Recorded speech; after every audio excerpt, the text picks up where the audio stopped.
ప్రపంచవ్యాప్తంగా జరుగుతున్నటువంటి అనూహ్యమైన పరిణామాల నేపథ్యంలో ఇండియన్ రూపీ ఈజ్ గెటింగ్ డివాల్యూడ్ అనేది నిజంగా it's a matter of great concern అని మనం చెప్పొచ్చు. ఎందువల్ల అంటే ఇండియన్ రూపీ తన యొక్క పతనం వైపు దూసుకొని వెళ్తోంది, విలువను తగ్గించుకుంటోంది. అది నిజంగా ప్రతి ఒక్కరు కూడా ఆందోళన చెందుతున్నారు. ఎందువల్ల అంటే ఇంటర్నేషనల్ ఎక్స్చేంజ్ రేట్స్ ప్రకారం మనం when we compare Indian rupee with dollar, American dollar, అక్కడ ఈ ఎక్స్చేంజ్ రేట్ అనేటువంటిది ఇప్పుడు ఆల్ టైమ్ లోగా ఉంది. మనం చూసినట్టయితే ఆల్మోస్ట్ 95.01 వరకు కూడా వచ్చినటువంటి నేపథ్యంలో it's a matter of grave concern అని మనకు ఎకనామిక్ ఎక్స్పర్ట్స్ కూడా చెప్తూ ఉన్న సందర్భంలో అసలు ఈ రూపీ అనేటువంటిది ఎందుకు డివాల్యూ అవుతుంది, ఎలా డివాల్యూ అవుతుంది, దీనికి ఉన్నటువంటి ప్రధానమైన కారణాలన్నింటినీ కూడా ఇప్పుడు మనం తెలుసుకునే ప్రయత్నం చేద్దాం.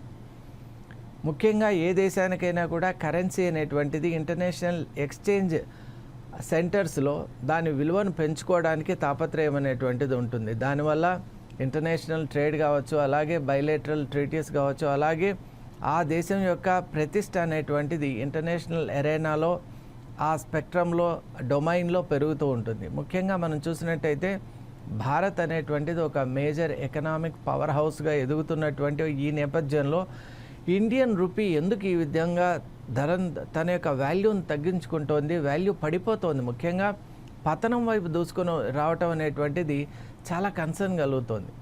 మనం దీనికి ఫ్యాక్టర్స్ డొమెస్టిక్గా ఉన్నాయి, అలాగే ఇంటర్నేషనల్గా ఉన్నాయి. కాబట్టి డొమెస్టిక్గా మనం చూసినట్టయితే ఇది ఫ్యాక్టర్స్ ఎలా ఉంటాయంటే అసలు రూపీ అనేటువంటిది ఎందుకు డివాల్యూ అవుతుంది అనేటువంటి విషయానికి మనం వస్తే దాంట్లో ప్రధాన కారణాలు ఏంటంటే ఎప్పుడైతే మనకు కరెంట్ అకౌంట్ డెఫిసిట్ ఉంటుందో, కరెంట్ అకౌంట్ డెఫిసిట్ అంటే మనం ఎలా చూడాలి అంటే సపోజ్ మనం చేసేటువంటి ఎక్స్పోర్ట్స్ అండ్ ఇంపోర్ట్స్ ఉంటాయి కదా, వాటిల్లో if imports are more than the exports, అంటే మనం చేసేటువంటి ఇప్పుడు ఇంపోర్ట్స్, మనం తెచ్చుకునేటువంటి ఇంపోర్ట్స్ మనం చేసే ఎగుమతులు అంటే ఎక్స్పోర్ట్స్ కంటే కూడా ఎక్కువగా ఉన్నాయనుకోండి, దాన్ని కరెంట్ అకౌంట్ డెఫిసిట్ అని అంటాం.